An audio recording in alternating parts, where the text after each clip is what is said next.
Hello everyone, and in this short presentation, I will talk about amoebic dysentery, clinical features and pathogenesis.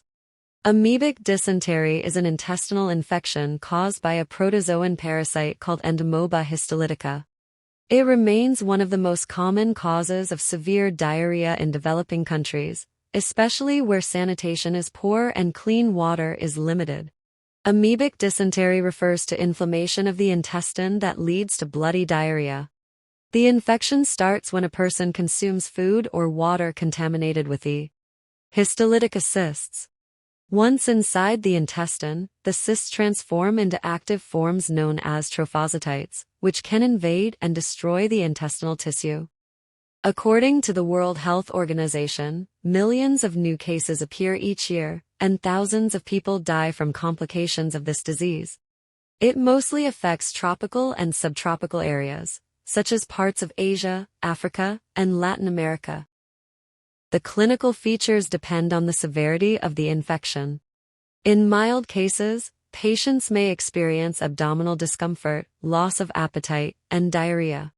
In more severe cases, the stool contains blood and mucus, and the patient suffers from abdominal pain, fever, and dehydration. If the parasite spreads beyond the intestine, it can reach the liver and cause what is known as amoebic liver abscess. This is a serious condition that may lead to pain in the right upper abdomen and fever.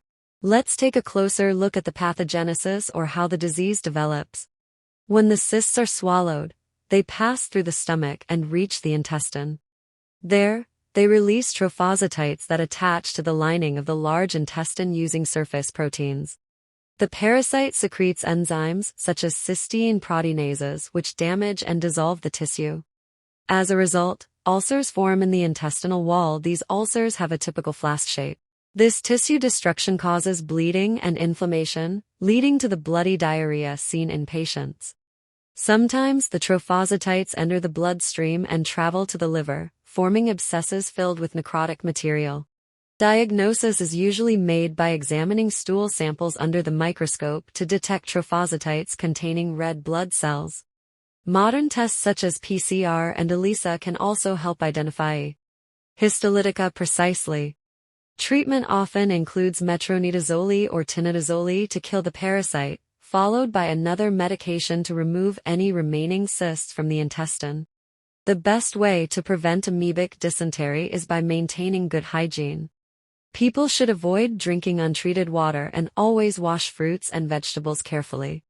In conclusion, understanding the clinical features and pathogenesis of amoebic dysentery helps us diagnose it early and prevent its serious complications.